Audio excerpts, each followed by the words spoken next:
אקטיבי עבודות, שאנחנו על... מה קורה?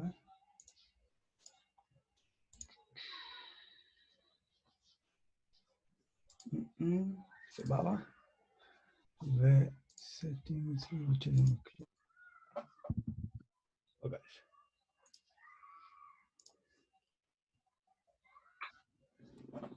Yo, so in English, right? We're doing You this could in either English. just say What the everything, or you could specify the name of. Okay. That was surprising. So how are you, man? All good? Yeah, It's pretty been a long good. time. It's been a long time since we wanted sit again. We wanted to talk. You're still working as a coach. Still am, probably forever. How is it going in these times? Do you feel different? Like, do you still like work one-on-one, or like now you do like sessions online? What are you focusing on? Nowadays, I'm focusing on more internally. So I noticed with this Corona time, a lot of stuff is coming up. So, like for example, with the business, what happened to me when I was living in the previous apartment, my schedule was packed. Like, I didn't have room for new clients. So I had good cash flow. So I moved to this big and fancy apartment. And then Corona hit, and then like suddenly people don't have work, and they don't have to pay as much. And so I noticed that I started to have less and less clients. And that triggered a part of me that wants to go like all out, with what I'm doing. What do you mean this thing by all out? By all out, I mean like becoming very viral, having the website and a lot of traffic in the YouTube channel and everything. And it's very interesting because I also noticed, so if it's not happening right now, there's only one reason. And the reason is there is some internal resistance within my system towards it. And it's very interesting how really recently it's really popping up. It's coming up, the triggers. Like I can see them much more clearly. And I'm more focusing on that now. It's like I'm doing the internal work probably like 5 hours a day, like diving deep. Yeah. Wow. Do you feel like that's the reason why why you're not going viral, because you're blocking yourself from going viral? There is a part that is, or some parts that are in resistance to it. I'll give you an example. So I love going to the beach. This is the place where I'm also doing a lot of internal work. I love putting my earphones and then, just walking on the sand.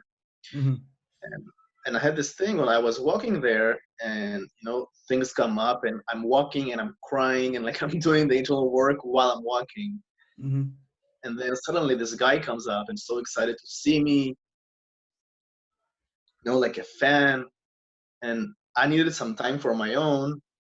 At the same time, I saw how happy this guy was, this young guy. I was so inspired by my stuff. And so I also wanted to give him some attention. And I noticed that there was a part of me who kind of freaked out about it, because he said, Ilan, imagine like the level of publicity you have right now is so low, and we already have these things coming up. Like if our level of publicity will go even higher, like much, much, much higher, as I expect it to be, we will not have any privacy. Like, dude, I totally understand what you mean. Yeah. By that, I never thought about it like blocking parts, but I know what you mean. I had this experience in Amsterdam, actually. I came back from, me and my friend, we took shrooms there for the first time in my life. And it felt like very different, like from every other psychedelic. And for a moment, I don't know if it was true or not, but I felt like I'm connected to everybody in the world from like inside, like what I mean? Like if you look at an orb and an orb around it, and you're like the orb inside, and everybody's the orb inside, but everybody's looking from a different point of view from that orb outside, which sounds Right. kind of crazy, but it's like to give a metaphor.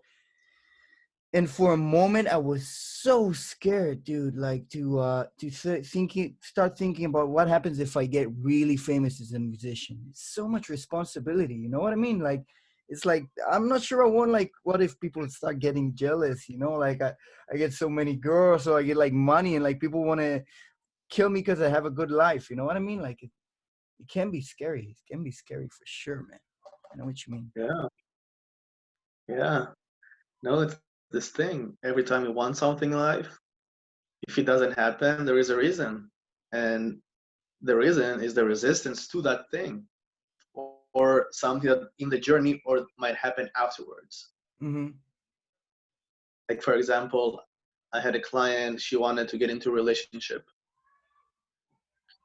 At the same time, it wasn't happening. And so we found out together that she's like 34, that in her 20s, she did a lot of emotional work. At the same time, a lot of what she did was actually kind of suppressing certain parts of her, right? For example, she could get angry very fast and very easily. She would smoke and so on. And after going through this emotional journey, suddenly she become like, doing yoga, not smoking, eating healthy, and all Mm-hmm. those stuff. The sad thing was, in her therapy that she went through, they suppressed her angry parts. They did not really heal them. And so this angry part of her, this rebel teenage part that she also had a thing with jealousy. And so we found out that this teenage part of hers sabotages from her getting into a relationship, because if she will get into a relationship, she might get really jealous. And jealousy is not acceptable in her system. And so that part of her is like, you know what, fuck it. I don't want a relationship at all. Like, if I'm not welcomed, I'm gonna sabotage everything. Wow. It's amazing Yeah, that you get so deep into seeing like every part of every like you get to see, do you see like patterns at some point? Like, for you sure. you start visualizing it? Because I'm figuring out like maybe at some point you start to see it like as a visual point, you know, because it sounds so visual when you talk about it, like this part and this part and how it connects, and you know it. Yeah. Yeah. I had this crazy thing in the past year. When I'm really present with a person and like barely triggered, it makes me like I'm seeing the matrix. And oftentimes I can look at the person and I kind of get like how he looked like as a child and how he behaved. And this is something like people can experience with. Let's say I would be sitting right beside you and we Mm-hmm. would be looking at each other. If you would just take your gaze and just softly look without diverting your attention, what you will notice, it's like psychedelics. Visuals will start to change and morph. Right? So this pattern of like seeing things visually, I do get that. Yeah. It's amazing, dude. Where are you planning to go? Where are you planning, like, what's your next steps? Because like I'm sure you have a mission after all. Yeah. So the next step would be taking the principles that I live by and internal family systems to take it and make it explode, make it much more viral than it is. As I predicted to be, you know how a few years ago, nobody knew what NLP is, and now suddenly everybody knows what NLP is, Mm-hmm. right? Like almost everyone. Yeah. It's the same thing that's gonna happen with IFS, and I feel like it's already happening, like in the States, like almost everybody already know about it, but I really want to take it worldwide. And yeah, and take my work also more globally, not only in Israel. You should write a book, man. You should totally write a book. I think you have like you got to a point like where you got to a mastery like that you see it in your own way, and you probably like the thing that I like about works is like NLP, and then parts come, and you know, work like work part. How do you call it in English? Parts Part work, work. parts Mm. work. So part works come, and then like they have a baby, and it's in your conscious mind, and you make something new of it, which is much more simple and like digestible. You know what I mean? So it's Yeah, always like that. Somebody takes something else and he makes it much more digestible.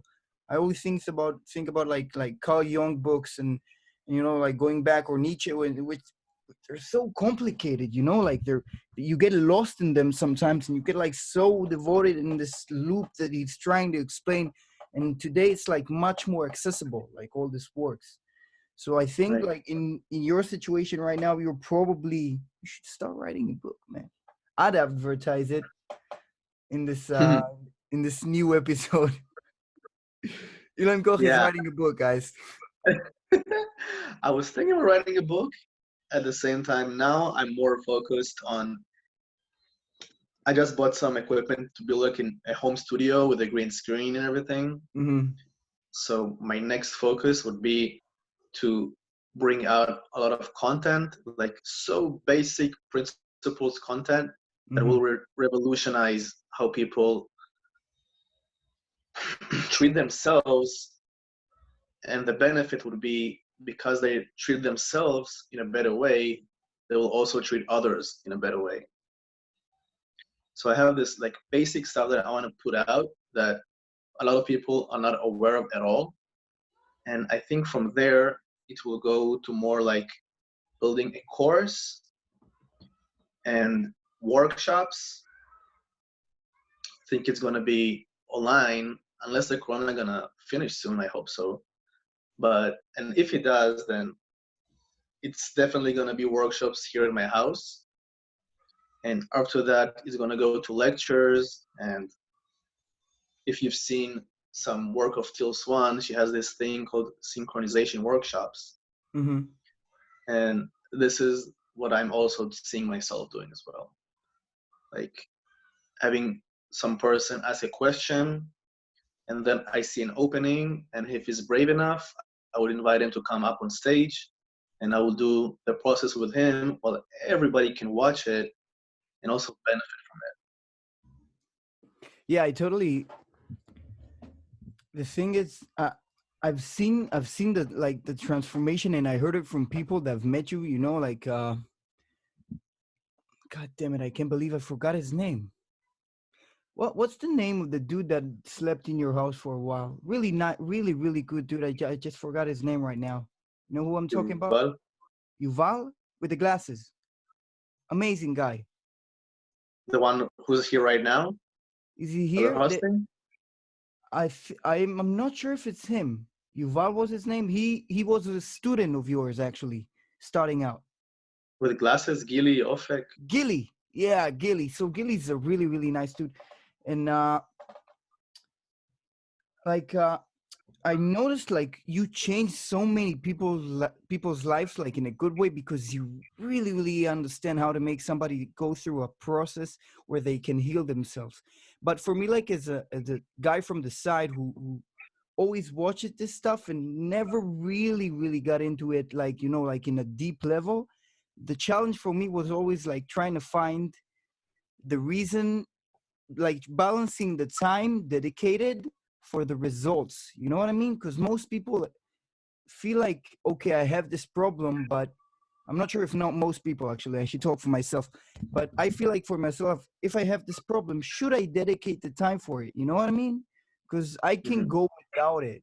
You know what I mean? Do I need to do it constantly, like every day? Do I? How does it work? Like for a person that wants to still be like work focused, ethically focused on like achieving goals, but still have the time to really heal himself, you know, and not go too over that side. Right. So I think it's all about having this healthy balance. What I found out that,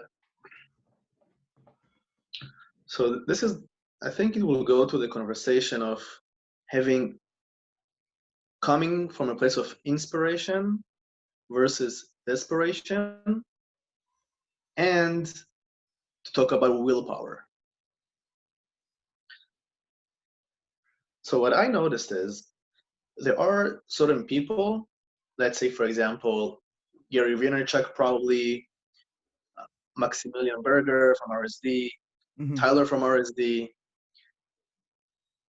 These guys, they have a very strong hustling part, right? And this hustling part of them is able to use a lot of willpower in order to push through the pain, push through the resistance, and go and achieve certain goals. I give you another example. I had an ex-girlfriend. If she needed to do something, even though she hated it, she would still be able to do it and be successful. Like if I would have told her, listen, you need to study medicine for 6 years, you must be an A student, you must do it, she will do it and she will be successful at it. It's amazing discipline. With me, for example, with my system, if I'm doing something that I don't love, I don't have enough willpower to plow through it. It's people wired differently, and there's sets of parts that have different abilities. So what I found worked for me is when I have something that I want and have passion towards it, if I remove the resistance to a certain extent, I'm gonna be so fucking good at it and so successful while not needing to use willpower. It's like this natural force that is, or energy that is coming out because there is nothing resisting it. Like, for example, when I went on stage for the first time, I felt like I could talk for hours and hours and hours and hours, and in an interesting way, because I didn't have any resistance. I did have, before I came to stage, I literally had like a sheet of paper and everything. I'm gonna say this and that and this and that. And before going up on stage, it felt wrong, like I felt stressed. And then I went in and I noticed, okay, what is going on? Long story short, I realized that I'm not having fun. So I was talking with my parts before I went on stage, and I was like, listen, if we're not having fun, like there's no point to even do it. So how about we just get on stage and talk about whatever we want and just flow with it and enjoy it. The moment I did it, the resistance, most of it kind of came down, and I gave a blast of public speaking. Yeah. No, Don't you feel like it's for okay, it's not like if you feel like it or not, but it's very hard to connect that to work. You know what I mean? Like I get it on stage, you can be very connected to the flow of state, but I'm taking like Elon Musk for an example, like big guys, you know, who like is focused on changing the world. Like it's hard for me to imagine that they like in their mind they're looking to have fun. You know what I mean? They're just focused on achieving. So how does it right. connect in that part? Well, first of all, everything has its price, right? Yeah. Focusing on willpower and achieving, there's a price to pay. What's And I don't know willpower for Elon you? Musk. What? What's willpower for you? How do you define it? Willpower for me is, let's say I want to do something and I feel the resistance to it, like, oh fuck, I don't want to do it, but I have to do it. Then okay, fuck it, let's do it. And I'm like pushing through it like a bulldozer, like pushing all my Bam. parts. Yeah. Let's do it, right? This is using willpower. Mm-hmm. What I love doing instead of doing that is, okay, so there's this thing I want to do. And I'm starting to walk towards this way, and then I will probably feel some resistance. And then I'll go inside, I'll check the resistance, And the better you are at knowing your system and how to communicate with it, the faster it gets. Mm-hmm. And so I'm checking what is my resistance, and I'm seeing what is my resistance, and then I solve it.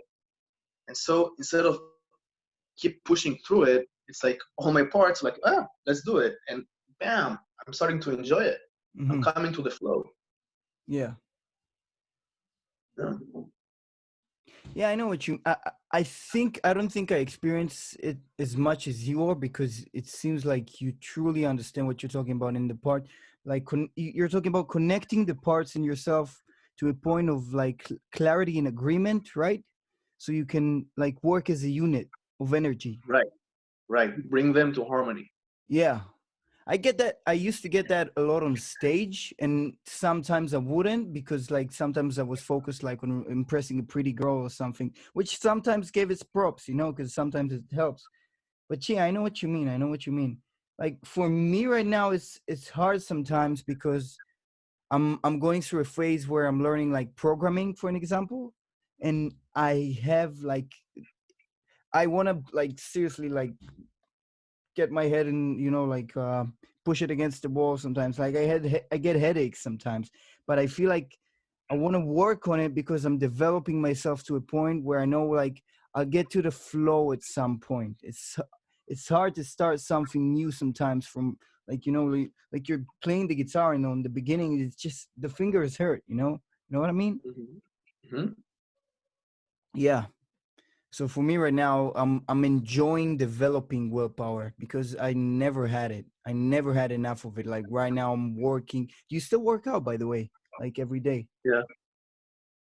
What workouts do you do? So there's no gym. I bought these Olympic rings, and I am shocked by how effective it is. Like, Really? yeah, it's really, really effective. Did you connect it to the like what like to Yeah, the damn? yeah, I think Danny used yeah. to have it. Pretty sure Danny used to have it. Yeah, yeah. I heard about them. I never tried them as much, but I heard they're like what practices do you do? It's like you can do almost anything besides legs workout. Yeah, I think you get enough legs workout. Even the corona times. Do you still teach like guys to be better with women, or like you just focus on like emotional more parts work right now? Yeah, so I used to go out and teach them out on the street or the beach and whatever. And Mm-hmm. if somebody would want it, I can do it. But it's like they all get the point that they don't need me to teach them what and when to say what. Yeah. It's all about being aware of how I feel, express it in a relatable way, and create that connection. Dude, you live that dreams. Like the fact that you had like guys like with the earpod for a while, that's amazing, dude. That's like living the dream of a coach woman, like from the movies. Because if a Yeah, guy like dude, if a guy comes to you and he's like, yo, dude, I want to learn how to get women, and he's like in his head, that's the perfect situation. Like having a dude tells you what to say and like and what to do. That's fucking amazing, man. I wish I had a teacher like that. I always thought about it like in a very. I still think it like all you need to do is like meditate, journal, and just like go at it 10 hours a day. And everything that you want to achieve, actually, I think about it. Like everything you want to achieve, like focus on it 10 hours a day, journal, meditate, and then you'll have this self-conscious loop where you can like work on your issues and still like just go at it crazy. That's how I became a teacher myself, at least in my part. hmm. um, yeah, it depends on what do you mean when you say to meditate, like mindfulness meditation or what? Lately I've been really lately I've been trying transcendental, you know what I mean? Mm-hmm. It's very new for me, but I like it. But all of my life I did mindfulness. I did vipassana for a bit, and I find it amazing. I actually told about it. I told to a friend, I think yesterday, about your work through vipassana, because she knew what is vipassana, but she didn't know like what's parts work, and like what do you do in the video that you showed. By the way, the video that you showed lately, I've seen it at least like 3 4 times. It's Mm. amazing because you can you say it so easily, and then you like the my untrained eye can't see it, but you're like, you see right there, see that part, and I'm like, what the fuck just happened? What? No, and he's like, you can see that? That's mastery, you know what I mean? That's amazing, dude. You want to talk about that actually? Because that was a really cool video. Yeah. So I can so put it on if you want. what you saw me doing back there, Mm-hmm. I'm doing that diving deep, as I told you, like a few hours a day, especially in the Corona times now. Mm-hmm. And so I had clients that did not believe that I cried. Like they have like this image of me of being this alpha guy who's, so good with women and like, knows his shit and all that. And like they did not believe I even cry. I Yeah. told them, no, of course I do. And I found out the most successful people do. Like my roommate Arik, he's a super successful guy. First session we had together of me coaching him, bam, he cried. Also Danny, first session, bam, he cried. And it's usually those who have their guards very high up are those that takes more time for them to connect with these vulnerable parts. And with me, like as I see it, a man that is not afraid of showing vulnerability, it means that he's so confident that he doesn't care to appear weak. Weak with, like not really weak, but vulnerable. Yeah. And he's so confident that he knows his value and worth, and he knows it's okay to cry. It's okay to, to have emotions. And so the thought behind doing it, there is one thing. First thing is, for my system, I noticed that sharing is caring. So when I'm showing my skeletons in the closet and my vulnerability, it liberates me because people already saw my shit, so I have nothing to hide anymore, and I can just be myself. Yeah. And Gary talks That is about it, and so I love true. That is so true. When you say it, though, I know Gary talks about it a lot, Gary Vaynerchuk, but when you say it like that, it makes me think about it like double, because I feel like sometimes I still have like parts that are, I wouldn't say problematic, but sometimes it's very hard for me to express feelings. But it's the more that I work on myself and I think that I'll be some better version of myself, I actually find out that it's more easy for me to express like vulnerability, which is funny because you connect to like a much stronger power inside of yourself, I guess. Like I feel like I it. can be anything, like any not anything, but like anything, like I can be like this dude or this dude or this dude or this dude or this dude, and I can make anything come true if I just focus on it. In the point of not like I can fly, but more like Mm, but more like I can become any person I want to be, or like the best version that I can be of that person, to be more exact. mm. Yeah. Yeah, that makes total sense. Yeah, it's a power for sure. I know what you mean. It's amazing Yeah. actually that you work with the strongest guys in the industry, like Arik or Donnie, which they both really they really got their shit together. Hmm. It's amazing. Yeah. I wanted to ask you actually something about that. You said you do it 5 hours a day. Like, what do you learn? Like, what's the new stuff that you learn about yourself after doing it like 5 hours a day? Like, have you do it? Do you do it like for years now, or like year, like half a year? How long have you been doing it for 5 hours a day? 5 hours a day, it's like the maximum. Yeah. Okay. I'd say the average.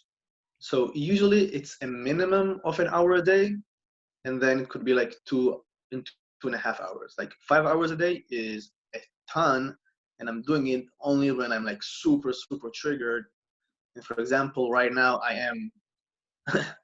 This is a time for me where I'm mostly triggered. Like I give you an example. So I met this girl. uh, this girl Yo, it online. We did starts like that. yeah, and we did this podcast as well. I'm gonna upload it soon on YouTube. It's like the second time we spoke online, I've kind of invited her to, hey, what do you think like if we record it so we can have other people have value, and it's like half a date and half a podcast, and like nobody knows what the fuck it is, but she went for it, Yeah. and like wow, that's cool, that's a girl. And so I'm in a place right now where I want a relationship. Like I feel I'm really ready for it. And so what happens when I meet a girl that is really, really my type, it feels like she gets closer to my heart. And the closer she gets, the more my vulnerable parts are starting to come up. No? Yeah. And it's like with every girl, it's like every girl I meet, it's like it comes closer and closer and closer and closer. And so with that girl, ooh, she triggered the shit out of me. And like for example, I'm a very affectionate guy. I have a part that is very affectionate. I love giving affection. Mm-hmm. At the same time, there's another part of me, my player part, that is afraid of showing that affection because it feels like if it might be too much, maybe I will not be a challenge for her, and maybe she will lose attraction to me, right? Yeah. And that usually happens with girls who have their own traumas, True. right? And she shared with me that she has a certain pattern that resembles the fear of my player part. And we talked yesterday, and when she said that, bam, it really, really triggered me. And I literally felt how my guards right here, like, bam, went up. Immediately, my player part, when he heard something she said, wanted to get away from that and go to talk with other women, you know? Like this coping mechanism. Because this player part of me, he felt that if I will keep on talking with her, my vulnerable parts will get even more attached and I will get fucked. Like that might be painful. Mm-hmm. And so, yeah, I was typing a lot this morning, like 3 hours minimum. So you were like So, digesting it emotionally today. You're saying basically, yeah.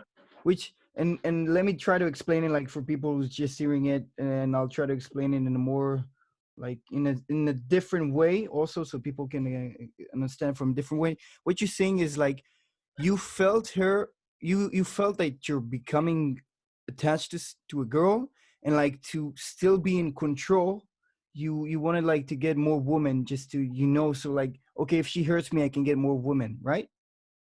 So the way I started my connection with her, Mm-hmm. I was all about being authentic, and a part of being authentic is being vulnerable. Yeah, And totally. our communication was so transparent, like in an insane way. Like I was talking so real and vulnerable with her, and we hit it on like insanely. Like the connection was so good.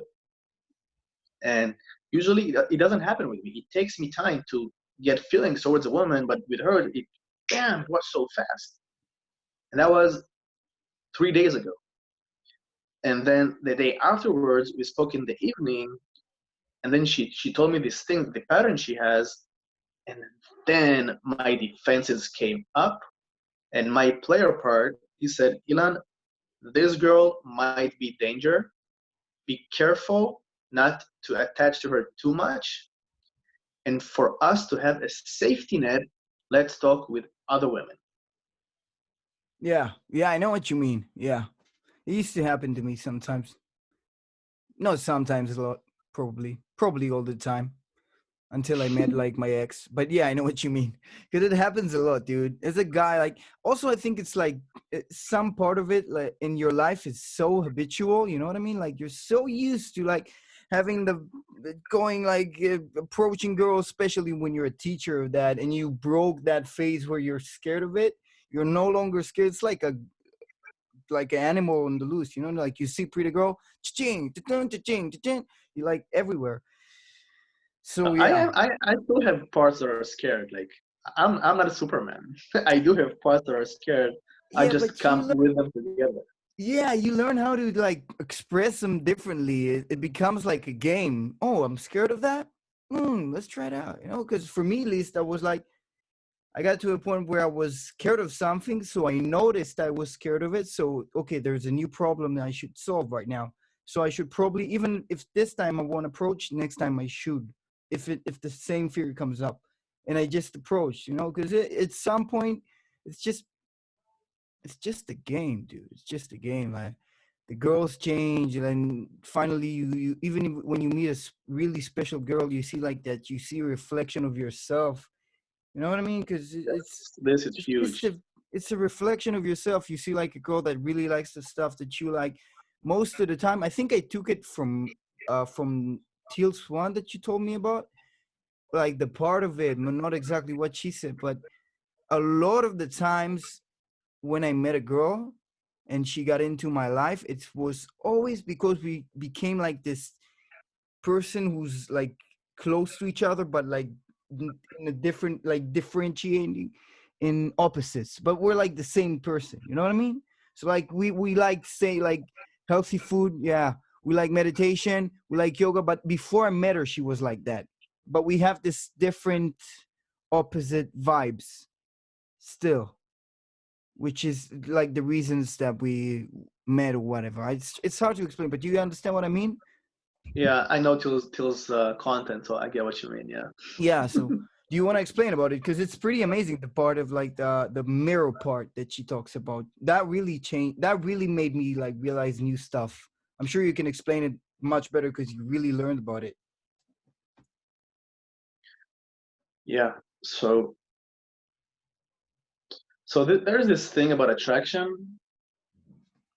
A lot of times we are attracted to traits of other people, traits that we ourselves had to unwillfully disown. Like for example, with me, growing up, I had Unwillfully to, disown. yes, Okay. like not by choice. Mm-hmm. For example, with me, a big part of me that I had to disown is my performer part and the singer and the dancer, the goofball, this Yeah. like playful part of me. I had to disown that because me growing up with my family was like kind of Russian, like Sovietic kind of family. Yeah. I had to disown that. And so now when I'm seeing someone who's like playful and expressive, especially singers and performance and all that, when I see that immediately, I'm like melting, right? Because these are parts of me that I had to disown. So there is that. Another thing that makes us attracted to other people is our traumas in a way.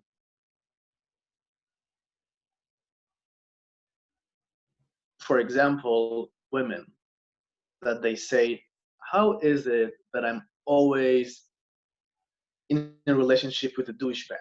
You know, Yeah. always the fuck boy and all this kind of stuff.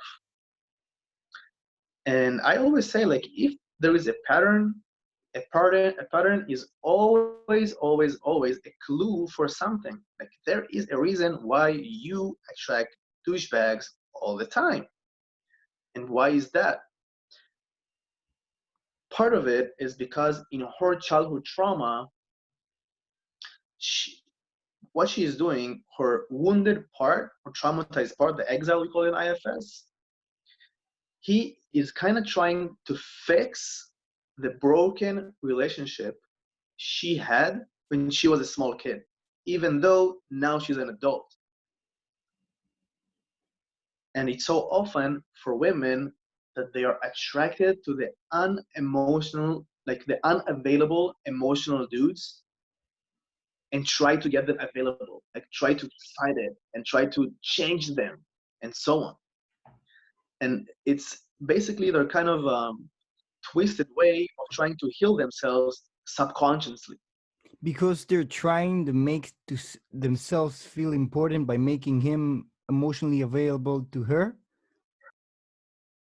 Basically, they're kind of trying to fix the relationship they had with their dad through this guy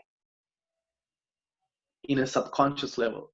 Did you ever get this, like, do you, because I heard about it a lot, but I've never actually understood that from a point where I can actually see it in my head. Do you see it now? Like, do you actually understand it to a deep level? What do you think? Why I do you think that? Yeah, go on, go on. Yeah, I smell it from miles away. Like when I'm meeting women, it's Mm-hmm. like I see it so clearly. It's like a button. I know that if I act or say like this certain stuff, it's like I'm pushing this button and she will be attracted to me. It's like usually I just see that. Yeah. And in the dating community, the pickup stuff, a lot of what they do is pushing these types of buttons. Yeah. So for example, using the push pull thing or taking away validation. So making her chase after the validation, you Mm-hmm. know? And it's usually those women that are kind of traumatized, and I see that from miles away. Like I feel them, I see them. I know that if I'll behave a certain way, she will be attracted. I also know that if with this kind of traumatized women, I will be more loving and compassionate and be like the good guy, quote unquote. She might lose attraction the moment I do it. So fucked up that it's like that in the pickup community. Like, I used to, don't get me wrong, I'm not like I'm not above it, but I used to do it myself, but now when I look at it, it's so like people go around rejection so much. You know what I mean? Just accept that you're gonna get rejected a lot, dude. You're gonna get rejected a lot. There's no way to change it, man. Just gotta keep going. You're gonna find a girl that really likes you. You'll evolve from it. You'll get knocked down. It's gonna help you a lot. I think, just my opinion about it, and like from reading Models really helped me. Models by Mark Manson, to anybody who's listening. The greatest thing that you can have as a man is like your ability to take punishment, but not like bad punishment, like I don't know, whipping or whatever. I'm saying like to take rejection, to take punches and still get up. It's that grit. You know what I mean? It's I this. know, yeah, I know what you mean. Mm-hmm.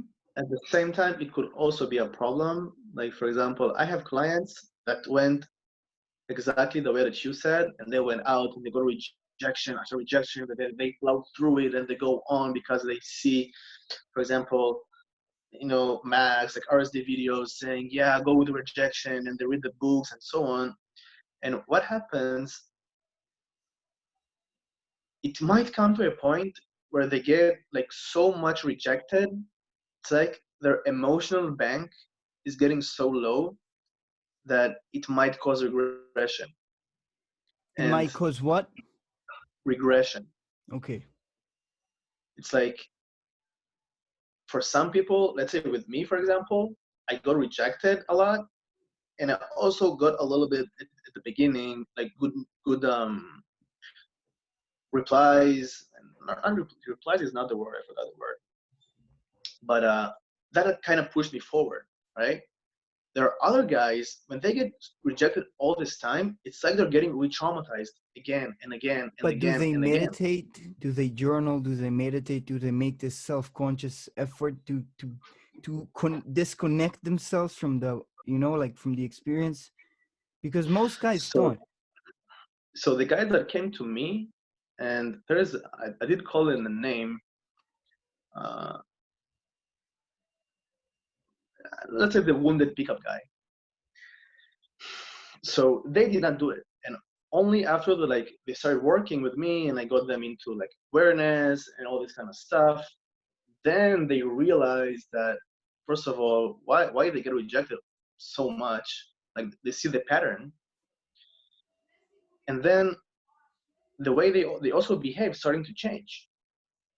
You know, they're not like going at it, like with their head on the wall like this, another rejection, another rejection, another Yeah, I rejection. know what you mean. Yeah. It's like I always say, like when you approach women, if like 3 times in a row you get rejected, like I have a boyfriend, or don't talk with me, or like something like kind of harsh, they're not being authentic. True. So Always. true, man. So true. I'd love it you if you repeated what you said right now, also like in different words, because that was so true, man. I think people need to hear it a second time, but like on a deeper level, because it's Yeah. amazing right now. So if guys they approach women Hmm. and they get rejected kind of harshly, like 3 times in a row, like that's my rule, like 3 times in a row, it's a sign. It's a warning sign, dude. You are not being authentic. So from other people's perspective, and especially the women's perspective, what they see is this: this guy is coming to me and he's saying something, but then what he says doesn't match what I feel from him. And so there is a discrepancy. And this discrepancy makes the girl not trust the guy. And it's usually in a subconscious level. And that's why these guys, they get the reaction of, like this, like trying to get away from me, right? Yeah. Yeah. So what I teach the guys is, first of all, awareness. How do I feel? What do I think? How do I feel? And then approach with it. A lot of guys that will try to come confident and alpha and cocky funny and all this kind of stuff. And I teach them, come with all your parts, also your scared and vulnerable parts, and also with the parts of you that might be really confident.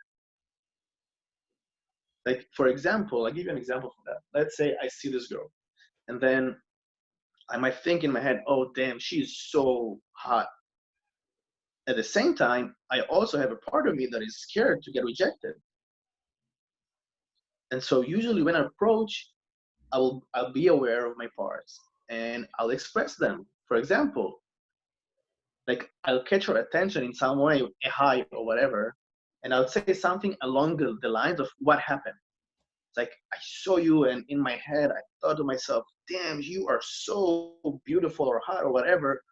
At the same time, I had a part of me that felt kind of scared that I like might get rejected, and so I had to express that. Like I felt inspired to express that. What kind of girl, even if it's a dude with his girlfriend, that will see a guy that express himself this way, will be like, get the fuck out of here? Who would do that? Nobody. Only a person that is Some very girls, traumatized. yeah, some girls like very, very little few, but some girls will. But you said it right. It's like traumatized girl, fucked up girls. It happens rarely, but it Yeah. happens. You know, there are girls that even if you just say hi, they will get triggered immediately. You know, Yeah, yeah, I had that in the beginning of my journey. yeah. It happens sometimes. It happens, dude. Sometimes you can meet like a girl and she's like, you don't even know what happened. It's like a fast car. Like you just say hi and she's like, what the fuck is that? And she walks away, and you're like, okay, that wasn't probably me, my fault. I'll just keep going. It happens. Yeah, yeah. I wanted to tell you like one of the most memorable experiences of my life. It doesn't start to sound good, but was at your house, for sure. Like I had two experiences. I think both of them were in your house, man. I think it was No, one was with you and one was with Gilly. And to this day, we've never like connected on a. We connected, I think, on a good level. Never like became really good friends, but I always when I tell my friends like, look, dude, I did like 1, 2 times DMT, and I met this guy, and he's an amazing coach, dude. I can't even try to explain how comfortable I was, and it's surprising, dude. It's really surprising that we shared this experience because like you get so comfortable after like I feel like I know you on a very deep level. I feel like I can trust you. You know what I mean? Because when you Mm. experience something like that with somebody, even if it was like for 10 minutes and I was almost shocked out of my mind, I was like, okay, I don't think I want to go back to that again for a long, long time. You know, it's very hard, man. It's like to this day, I'm still like trying to figure out what happened, but it's amazing because you learn a Mm. lot of stuff about love and releasing and taking it for a whole different way. It helped me a lot, for sure. Yeah. What's Those other like psychedelics, what? the power with psychedelics is they give you a different perspective of stuff. Like for example, with people that have complex PTSD, you have this movie called Trip of Compassion. The people that are severely traumatized, it's like this trauma is constantly like on the surface and they cannot function. And so when they use psychedelics or MDMA, for example, what happens is they're starting to get perspective. It's like, let's say at the beginning they're like this with the trauma, and now suddenly they can get what we call in IFS unblending. It's like creating space between me and the parts and the trauma, right? And so now that there is space between it, now I have this window of opportunity to work with it. And this is the power of using mild mind altering substances. Yeah. Though I can say on a lot of drugs, I haven't done a lot, but a lot of drugs take you to a different perspective. But that really made me feel like there's a whole different universe that I wasn't aware of, you know? I remember you told me this amazing thing before that, and after that we talked about it a little bit, and it's still with me today. Like you said, there's a lot of sick people at the top of the pyramid, which used it for an example. Did you ever heard about Bohemian Grove and what happened there? That is like when I saw that video, dude. That was like, what the fuck? Some people are really, and I remembered you. I was like, damn, dude, Elon was right.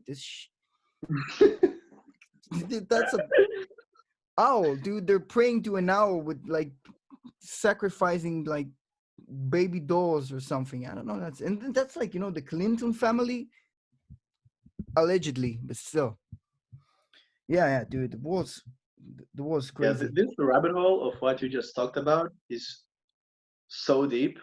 It's I so used to be an deep. atheist. I used to be an atheist until I was like 22. And then this world, that we call it deep state or cabal or Yeah, Illuminati, like this world, I had a friend who showed me like a documentary about celebrities in Hollywood. And I saw that and I saw things like black and white that I could not ignore. Like I could not say, okay, this is a coincidence. yeah, for sure, dude. And after I saw that, he started to talk with me about some dark, dark stuff. Like he kind of started to open my metrics, but in a very violent way. Yeah, I know what you mean. And so when it happened at first, it was too much for my system to take in. So I got first of all, I had a shock response for a day. Day afterwards, I had depression for like 2 days. I literally had like a dinner with my family when I was in the depression phase. And my dad, he's a sharp guy. He looks at me and he goes like, Ilan, is everything okay with you? And I just look at him like a zombie and I tell him, Dad, how would you react if you would suddenly realize that everything you thought was real is a lie. And he looked at me and he's like, what are you talking about? And I was like, That's a never scary mind. phrase to say, man. Yeah, that's a scary phrase to say. He was like, is my son becoming like an alien? Is he joining the army? Is he? Because when somebody says that to you, you know, that's like you can go in so many ways. Yeah, that's scary, man. Yeah, If my son told me that, I would probably lock me and him inside a room and tell him, okay, tell me all you know. I don't care. I'm listening. I don't care. Tell me all you know. Let's figure this shit together. Don't be, because when you hear about this stuff, you're usually like, what the fuck am I supposed to do with this right now? You know, because like they're really abducting children. What is there? It's like alien forms that are not from this verse. Like what? You know, like you're trying to figure out what's happening, and like I think everybody needs like another person just to share their craziness with, you know, like their concerns, you know, because you know right. you have friends like sometimes they come to you with like a conspiracy theory, but they're not sure of it, but they got to tell it to another person. They're like, Hmm. Trump is a time traveler.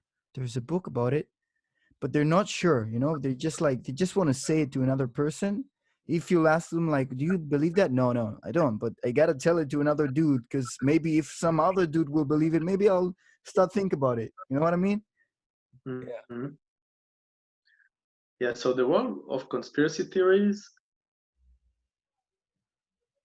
I could talk about it for like I did my research like thousands of hours, and I just like talk about it shortly. We are now in the phase of an awakening, intense awakening, and there's sick people, the people at the top. Are you talking about the QAnon? Are you like Exactly. but are you connected to that? Like are you in that tribe? I'm not in that, but I do love spreading the word and awakening and Yeah, how to awaken people, like red pilling them. And the thing with me, I know how to red pill in a way that will not be too destructive for the system, like in a soft, gentle way. true. Yeah. So there's also a message of hope in this movement. These people, the deep state, the Illuminati, Cabal, call it however you want, these people are being taken down as we speak. So a lot of people, when they get into conspiracy theories and they're like, what the fuck? Everything is so fucked.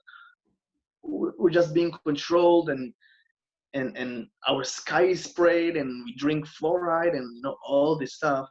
Yeah. There is a light at the end of the tunnel. And these people at the top, like the Clintons, the foundation, Obama, all these people, they will be indicted.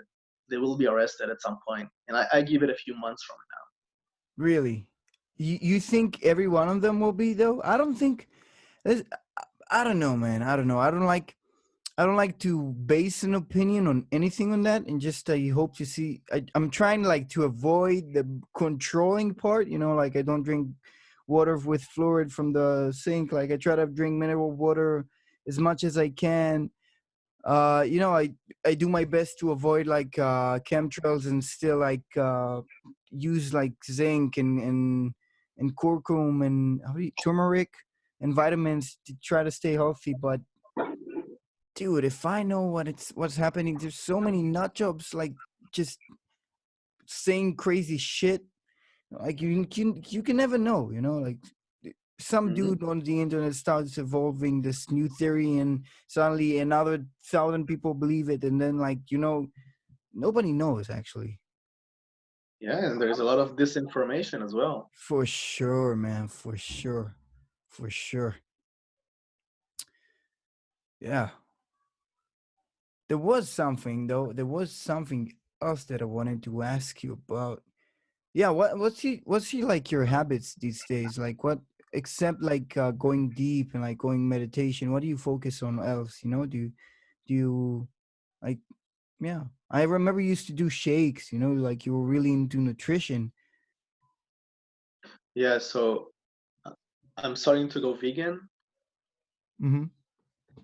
I have that, and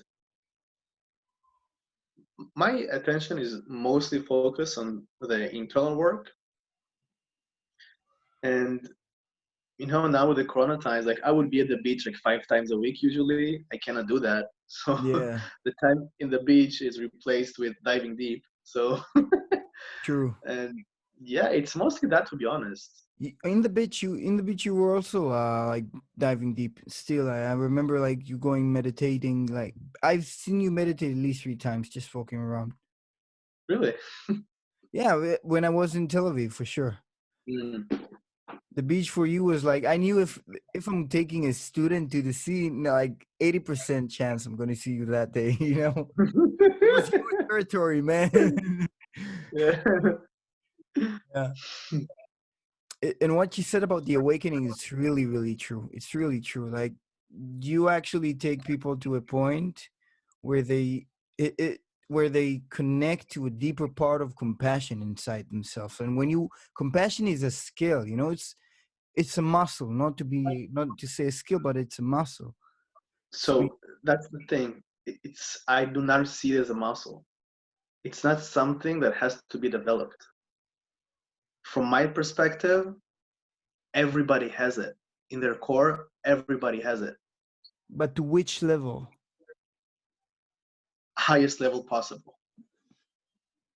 It's a birthright. Everybody has it. In IFS, we have this concept of what's called a self with a capital S. So this self thing, it's not a part. It's this kind of an energy or an awareness or consciousness. And different religions and models, they give it different names, like the soul or higher self or Christ consciousness, and everybody give it a different name. But in IFS, this self thing, it's full of high vibration qualities. For example, connectedness, compassion, courage, calmness, curiosity, and so on and so on. Everybody has it. Even the most traumatized person, take a terrorist, pedophile, whatever. Every person has this core inside them. And it's not really a muscle to develop, it's more of uncovering it.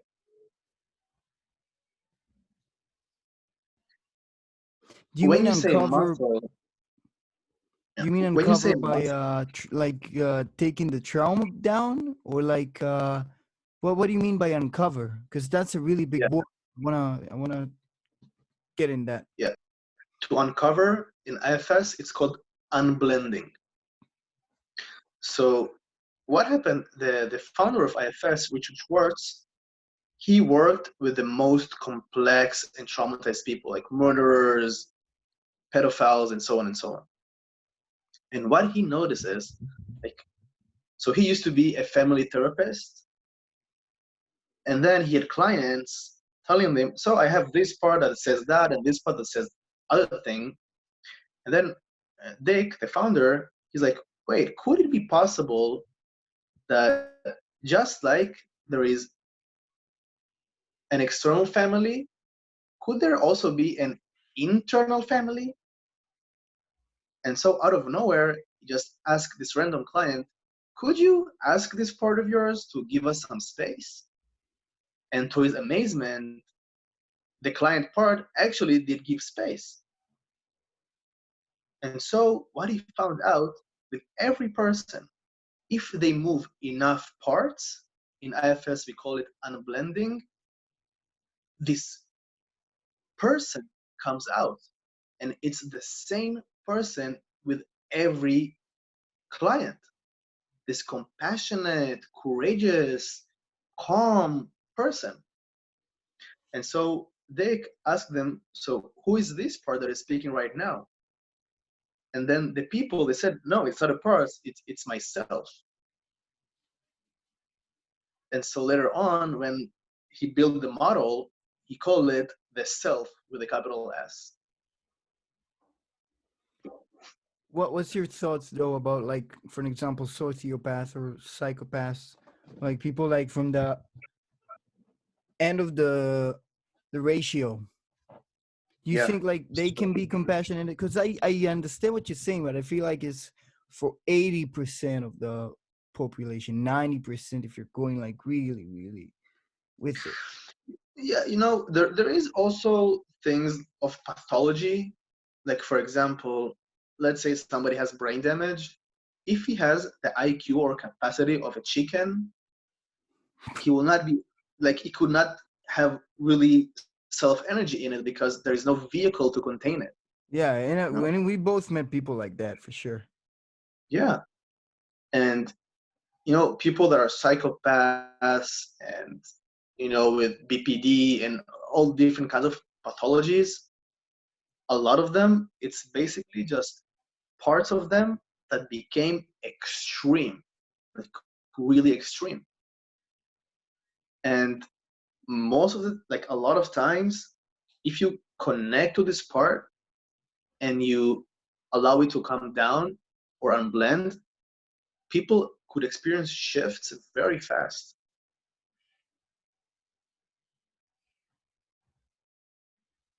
Yeah, I It's know like what you. I get if I it. got it right, you basically asked, is there a point of no return, right? No, I'm asking.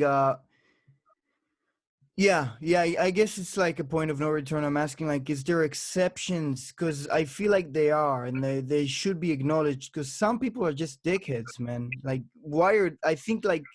My question is, do you think like people are wired sometimes to be dickheads? Basically. No, I think they have a part that is being a dickhead because, and there is a reason to why, and the reason is always the same, because it had to be. Because if the dickhead part would not be a dickhead, something bad would happen to the person. So it had to become a dickhead. Mm. Yeah, I get that. Yeah, I get that. Yeah, I guess calling somebody a dickhead is like saying it's saying like, yeah, he's taking care of himself. Yeah, it makes sense. It makes sense. I know what I'll you give mean. you like a more of uh, an extreme example for that. A lot of times, pedophiles are people who, as kids, had been molested. So what happened a lot of times when they have been through this trauma, they had their perpetrator like plowing, like showering them with all this trauma energy. And so the person is powerless, totally powerless, right? In the situation. Yeah, So a lot of times for the system to survive, they take on the perpetrator energy to feel because power. yeah, this dark energy, because it's better to take this dark energy than to be completely powerless. That makes sense. Yeah, yeah, I can Yeah. get that for sure. That makes total sense. What I mean, I think I wanted to say that I don't mean like somebody who takes cares of himself like in a bad way. I think it's important to take care of yourself, but I know what you mean. Like some people are not wired to be dickheads. Yeah, yeah, I totally get that. I do think though, some people just can't feel compassion. Yeah, and it's because their self is covered by all these layers of parts and traumas. But what about just like physically can't wired not wired to feel compassion?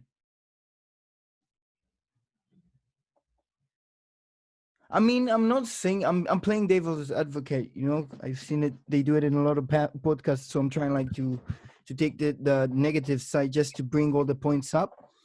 Hmm? But what am I saying is like what I am saying is that people sometimes there's some people that just are wired differently to the point like they don't have compassion. Like psychopaths physically have the part of compassion, much smaller in their head, so it's not working.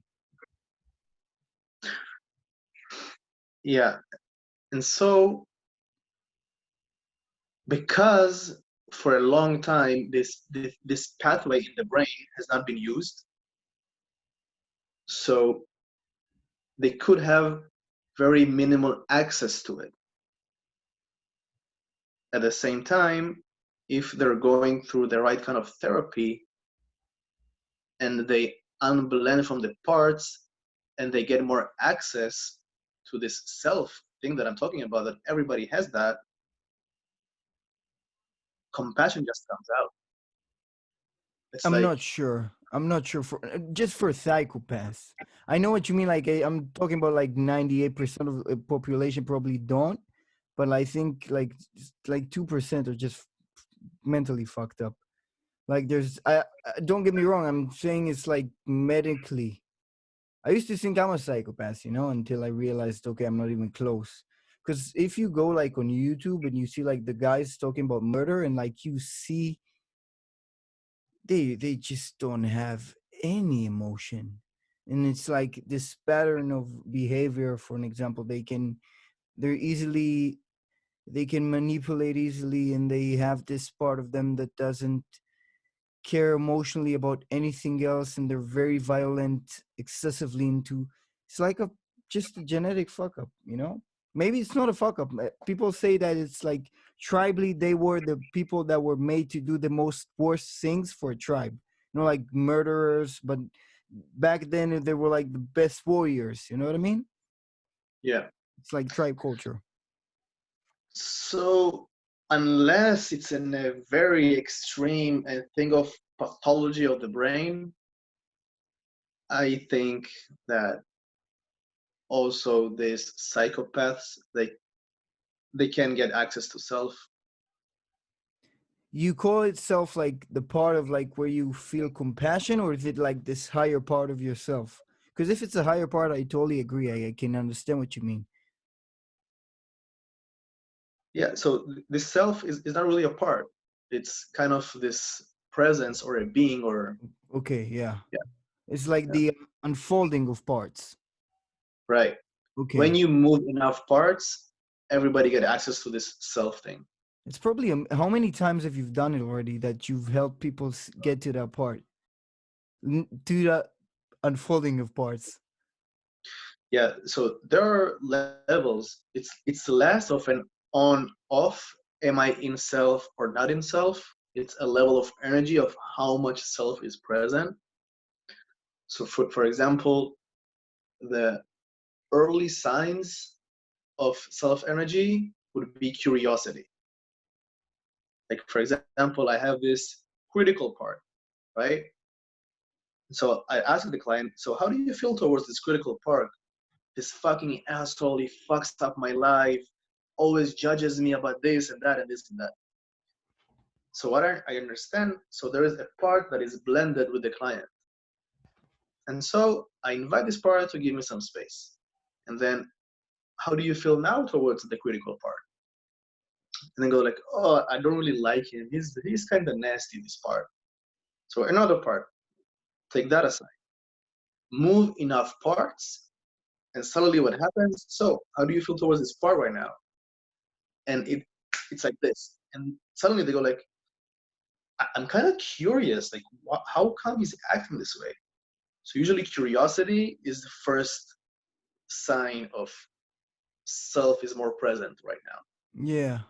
It's like process of elimination, basically, in some way. You're like taking him from a point where he's like very negative about something, and you're telling him, okay, let's take that aside, let's take that aside, let's take that aside, until like compassion comes up. It sounds reasonable. Yeah, I know what you mean. Yeah. Is that, am I getting it right, or like you want to sharpen what I just said? Because Yeah, and of probably I'm course, taking some points. sometimes easier said than done, Yeah, right? for sure, man. There are people. There are people in their system. What happened is their self had to be pushed away from the system, because if self was present, they would get hurt. And so what happens, parts, they lose confidence in self-leadership.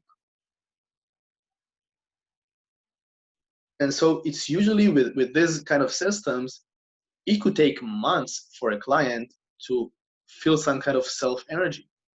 And a lot of times as a practitioner, I am lending myself to the client first, and we build a connection between the parts, harmonizing them until it reaches a point where they get enough trust and they unblend until the client self comes up. It's amazing that you do that. We actually need more people like you in the world, man.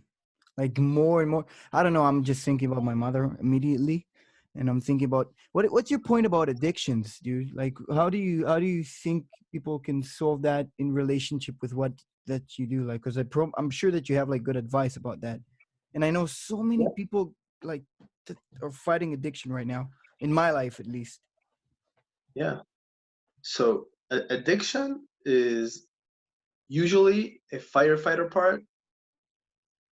fight or So flight or let's say firefighter. firefighter part.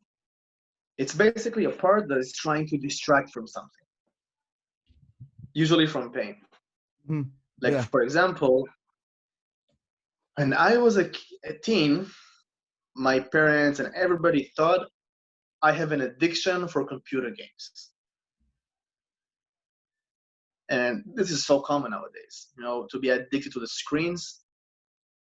And so they thought I have this issue, a disorder, or whatever. But there is always a reason behind an addiction, always. And the reason is that addiction is a coping mechanism. So with me as a kid, as a teenager, my life would suck so hard. Emotionally, I was a wreck.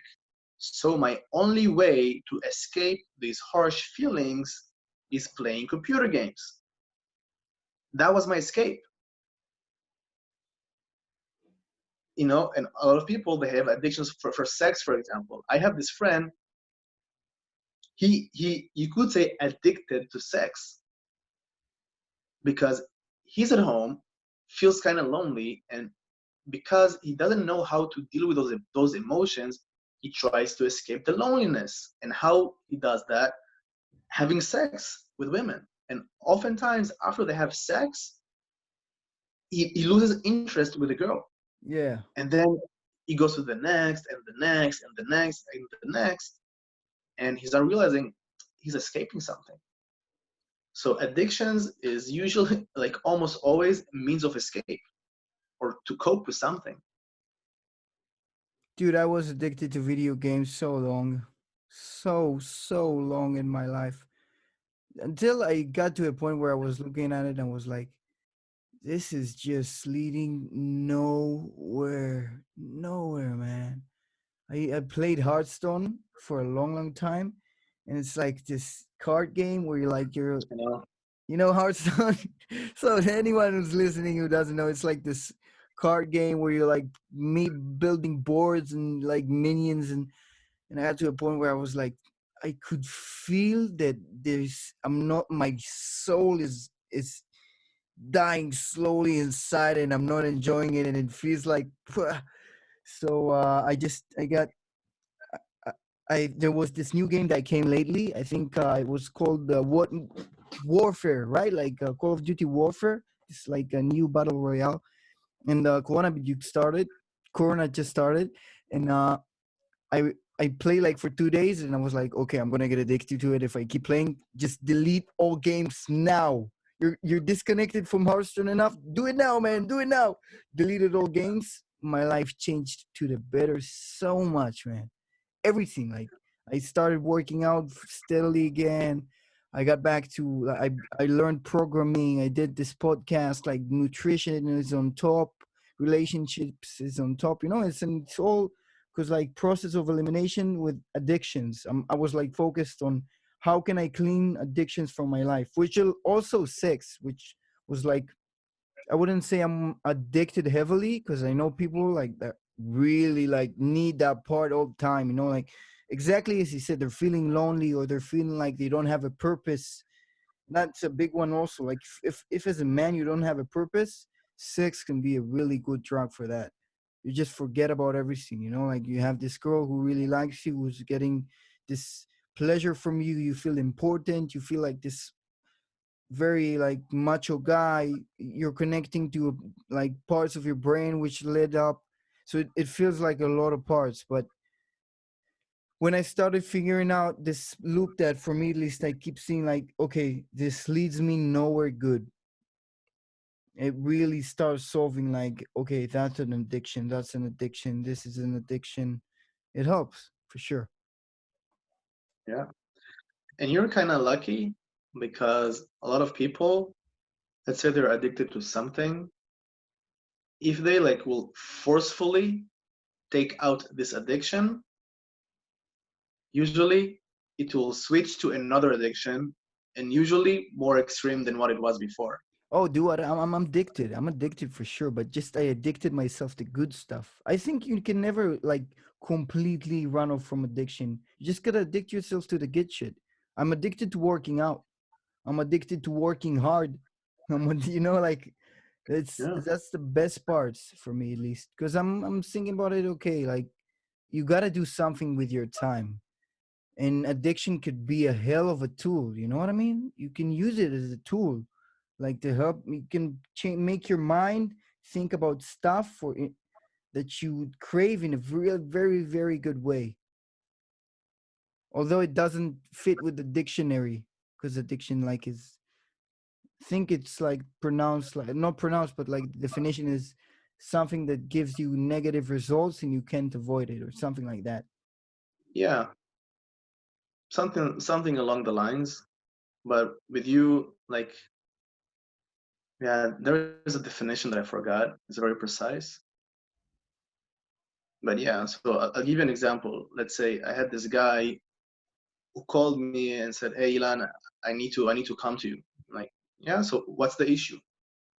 And he had this issue where he reached a place where he had a firefighter, this addiction that he needs to go to women, pay them money in order for these women to dominate him. So the story of this client, what happened is, first of all, he found out about a game and pickup, right? And so he had Hmm. this addiction to sex, and he was very successful at it. And then this addiction, this hooking up with these different girls, suddenly the reward from it, the stimulant it gave him was not as high, so he needed something higher. And so he moved to doing orgies and all this kind of stuff. And then out of nowhere, he kind of realized, oh wow, this is what I'm doing right now. It's really unhealthy. And then he had a part of him like, delete, cut it. Like, I'm not gonna do it anymore. So he took out this firefighter for him, and then what happened? It brought up a much stronger firefighter, the one that sent him to these women. Damn. Yeah. He paid them So it could, so they can yeah, dominate him. right. I never got that, you know. Maybe I never got that part. Maybe you can understand that better and explain that. But I never realized about guys that have this need to be dominated, because I never had that in me. I'm always the dominator, or even close. Wouldn't even say that I'm the dominator, because I sometimes it just happens on its own. But most of the times I just like being like in this almost. It's like equals. You know what I mean? It's like Yeah. good connection is what turns me on. Like really good connections. That's the best part for me. Yeah. So, for example, the people that have the need to be dominated, the thing about being dominated, it takes away stress from their system. Like, I'll give an example. I have another client that is in the other end of the spectrum. Like, he is not successful with women, but he still loves to be dominated. So with this part, what happened is him growing up, he didn't receive a healthy relationship of touch and care and love and everything.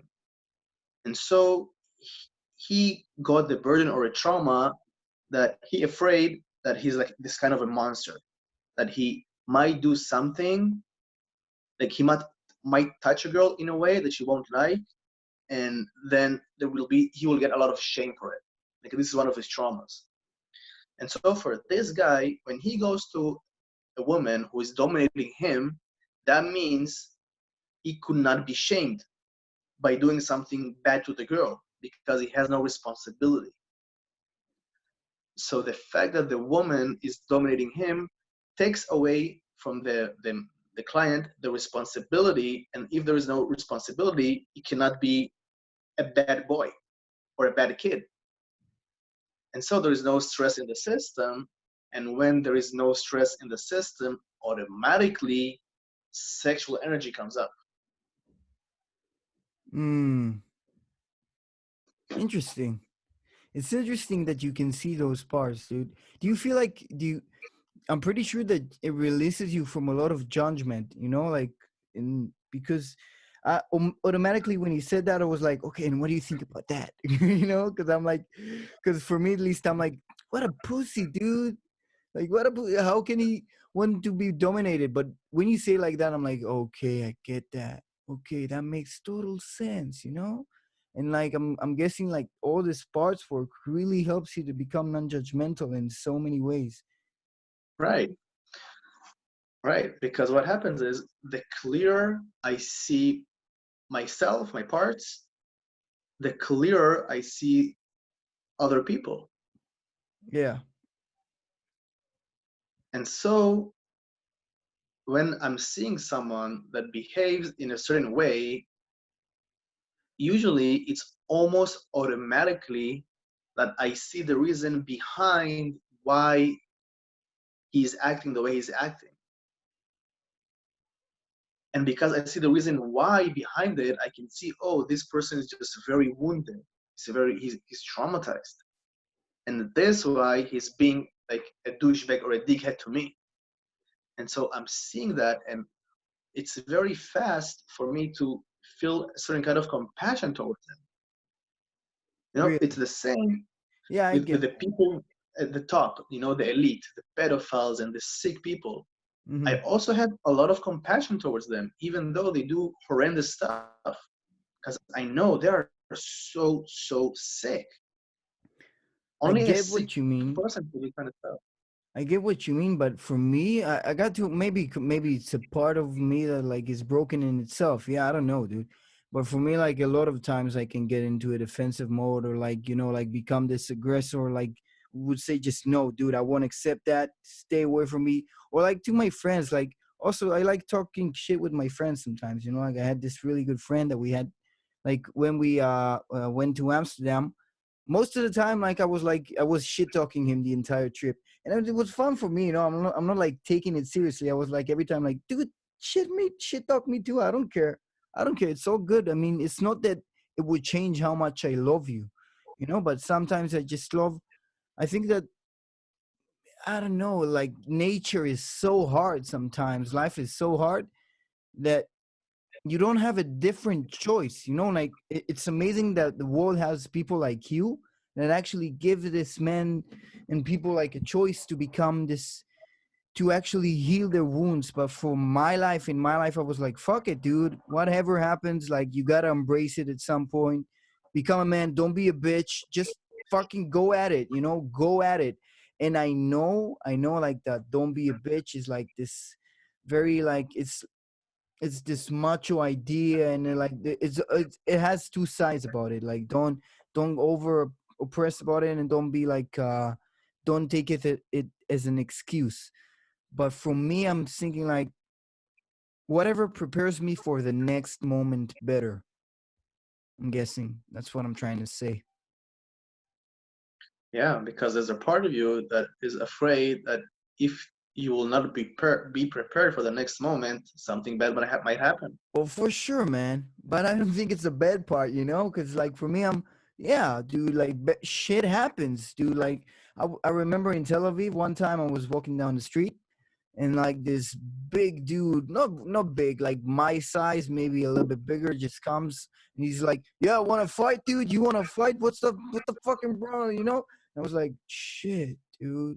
Some people are just gonna come to you with like complete shit." And I was like, not prepared. I was like, "Dude, I don't know what's your problem. Like, stay away." But today, maybe that part and also like a lot of experiences taught me like, okay, you can prepare, dude. You can learn to fight. You can learn. You can work out. You can get your mind into a very steady place. And from that point, I'm not scared of that anymore. You know, but not because I'm not scared. Not, but I feel like I can take it on. I'm more into that part of like going to the jungle and facing the tiger kind of part. Mhm. I always love that in like Spartans where they're like not all the people survive the challenge, the manhood challenge. What you Yeah, thought about that? yeah, and this is a protector part. This is usually in IFS we call it a manager, like a manager macho part, or a manager that like a risk evaluator. You know, a person Yeah, that knows that okay, you might go out tonight, and this and this and this bad things could happen. Better be prepared for that. You yeah, know, mm-hmm. and some people have it more extreme than others. You know, one can have this part of him, and so like maybe twice a week he will go to study, like train MMA or things like that. For another person, this part can be really, really extreme, and so this person might get a bodyguard or have a knife in his back pocket Yeah, and train MMA like 7 times a day and take steroids to be huge. yeah. You know? Those guys with like bomb shelters. Yeah, Yeah.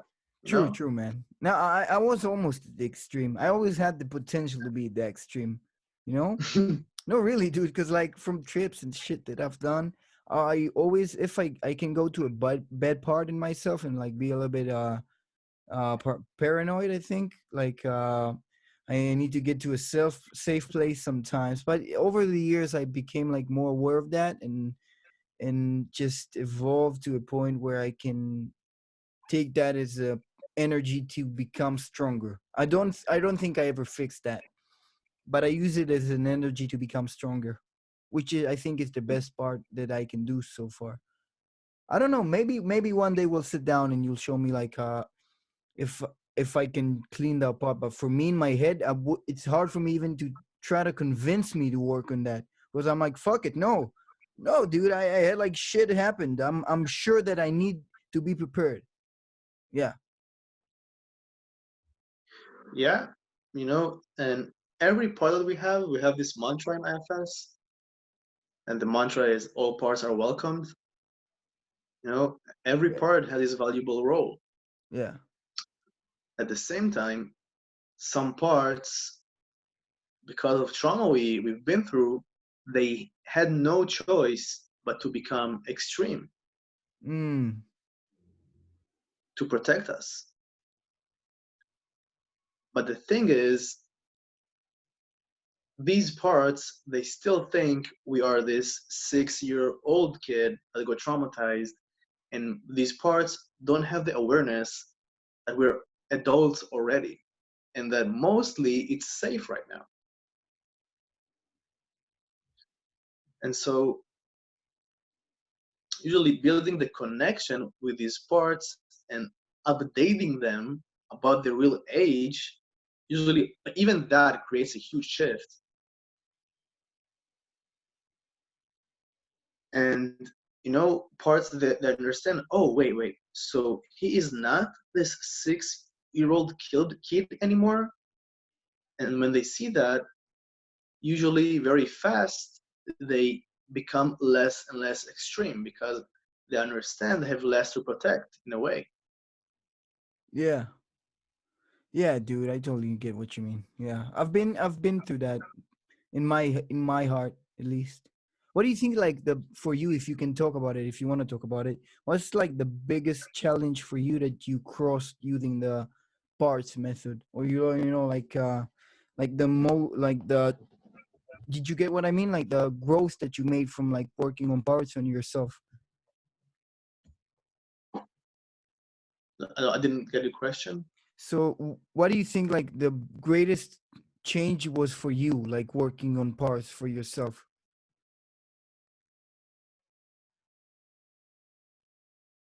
The greatest change, Because like it's a for broad. me an example, it was like I'm saying from what we talked right now is, so an example, i I became much more secure in myself from acknowledging the fact that I don't need to protect myself from rejection. I can just accept it as it is, for an example. So what do you think like was a big challenge for you that you conquered, that you Oh, released from yourself? mm, I think a big one was releasing shame around my masculinity. So with me, I had my biological dad. He was kind of violent towards my mom, and they separated when I was like 2 years old, something like that. And the way that my mom used to talk about my biological dad, he was portrayed as this toxic masculine man, like a monster. At the same time, she would compare me to him. So if she compares me to him, that means I'm a monster because I'm like him. And so a lot for me was healing that aspect, these aspects of me, and unshaming them. So you I'll give you an became more example. masculine? What happened, it's this kind of a paradox because I've connected more to my emotions and to my feminine parts. And the paradox is the more I connected to my feminine parts, I also connected more to my masculine parts and started to have this beautiful balance between those two. And so with me, the sexual energy, so I'll give you an example how it affected me as an adult. Um, let's say I meet a girl and we have this connection, and then out of nowhere, she says, Ilan, you have such a kind heart, or you're such a good person.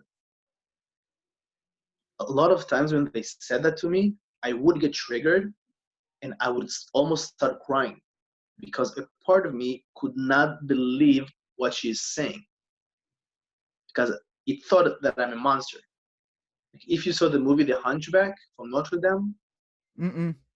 Oh yeah, yeah, yeah. this is the story of my life, basically. Are you And good at so, climbing walls? am I climbing my imagination totally? And unshaming me from all that, it connected me more to my masculinity, and it allowed my masculine parts to finally be embraced. And so sexual energy is also creative energy. And so I started to have more inspiration to do stuff. Yeah. Yeah. And let's say around the dating side of it, this is where my could say results skyrocketed like crazy. Like back in the days when I didn't really care about a relationship and I was mostly about attracting beautiful women into my life and having a great sex life. That was the moment when I did that, this healing, where it's like, bam, like almost every day I would go out to the beach, I would just bring a new girl home, like almost every time. Yeah, you was super. You when I met you, you was. I remember the night I met you. I was like, whoa, dude. because I heard about you from like so many different guys, but I never met you. And like as a teacher, you're like like I'm talking about myself. I was like I had this ego, like, okay, I'm a teacher, I know what I'm doing, I don't need to ask any questions from no one, I can handle myself.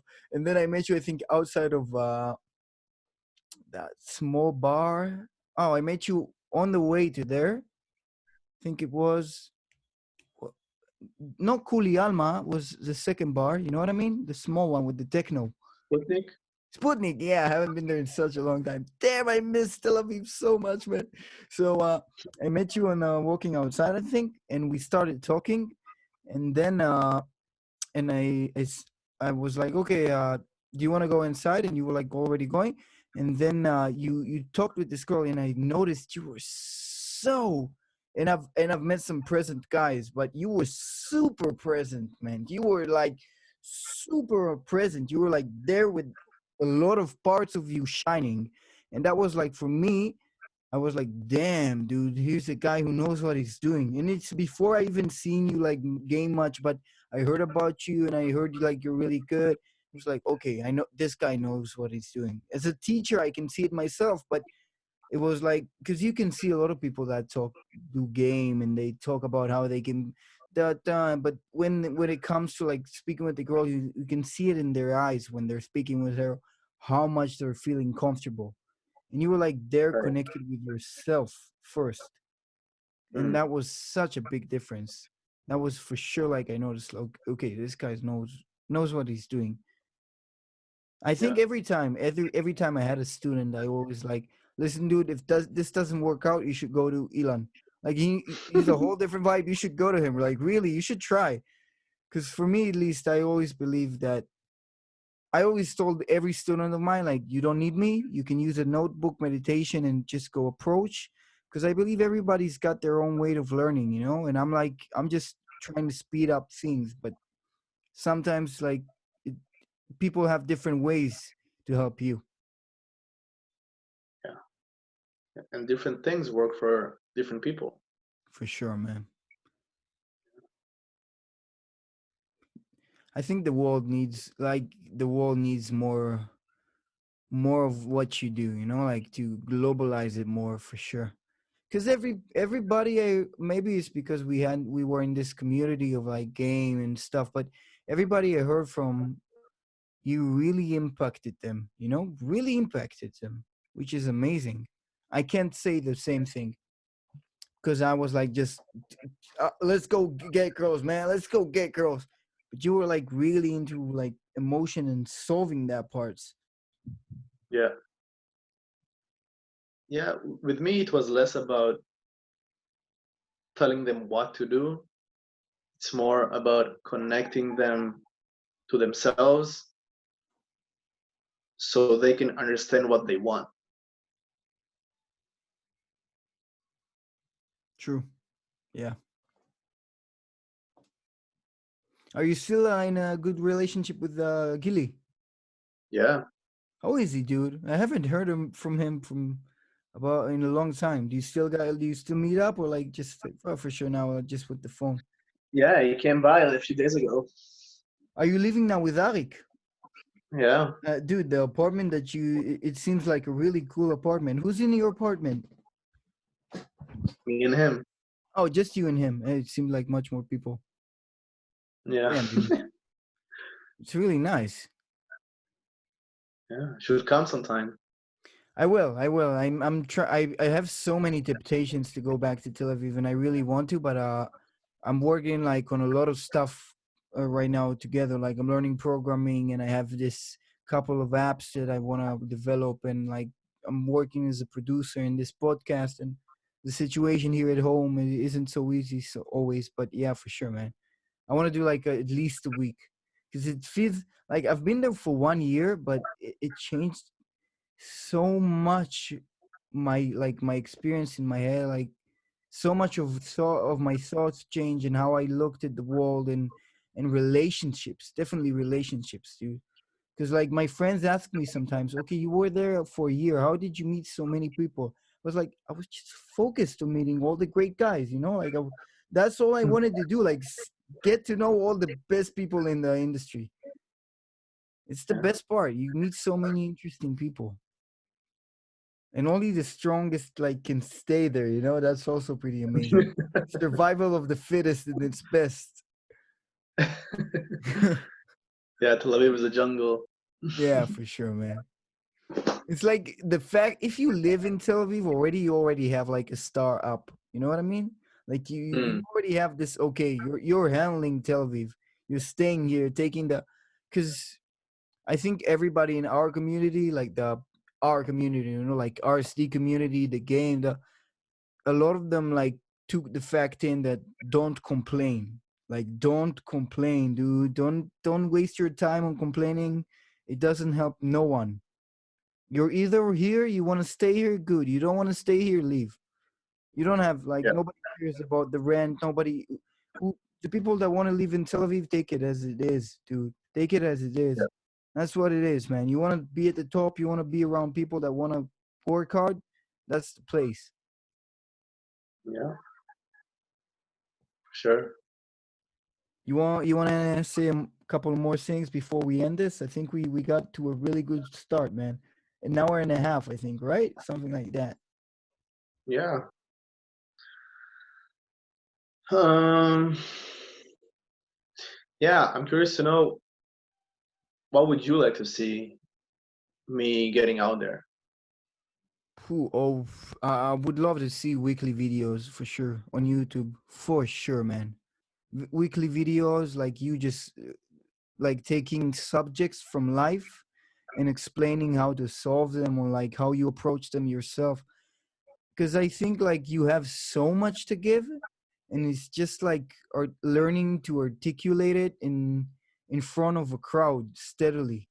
You know what I mean? Mm. Because like you're really good at one on one, and you have this experience like working with crowds, but not like as not in the experience of like really just taking it and making it content like as a usual. You know what I mean? Because Instagram is really strong for you already. You're making it stronger. Like the stories are amazing. You already have like this big following in Facebook as well.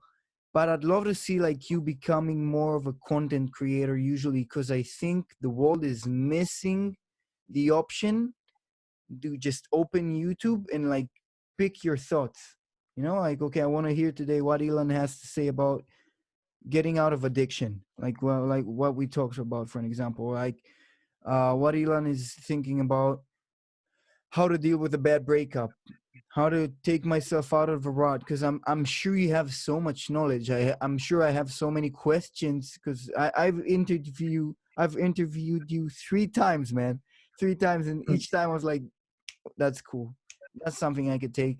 That's something useful for everybody, you know. And I think that there's a great saying. There's a great video actually. I don't remember the saying exactly, but yeah, don't focus on the input, focus on the output. And it's like input is like they're trying to say they're like the perfection side of it. Don't try to make like amazing movies. Trying to make like like trying to make as much movies as you can, because at some point it's gonna hit. You're gonna articulate it through the process. You're gonna become better anyways. So I would just love to see like weekly videos. Hmm. Yeah, and I definitely feel like this is where my passion is also going towards. Mm-hmm. You'll have it easy, man. I think you have like a lot to offer, and like you can get you're at the point where you can pay an editor easily. You know, like somebody from Fiverr or Upwork or whatever, like to make you like crazy good videos, just like to edit them properly. You have the camera equipment. You know, you're already there. It's just the point of starting for sure. For me, Yeah, you can see I'm like I make sometimes videos on YouTube, and the podcast is just I want to see how it is a year from now. This is just having fun. sweet. Yeah. Yeah, So that's it for now. You want to yeah. I say, guess we can wrap it up. dude? It was amazing. Thank you so much for being here again, Yeah, Ilan. my pleasure. If you guys are still interested in finding more, for sure go to his Instagram, Ilan Koch. Right? Just Right. I'll if it's on the YouTube, I'll link it down, and on it's Ilan Koch, and on Facebook the same. This guy uploads amazing stuff, guys, amazing stuff, and he has so many people that that said he changed their life. He helped them evolve through trauma and like release pain and become such a better version of themselves. And he gave me a house where when I really needed it, for sure. Like this guy really helped me too. So I hope you guys connect to him and take his material. And that's it, man. Thank you so much. Thank you, man.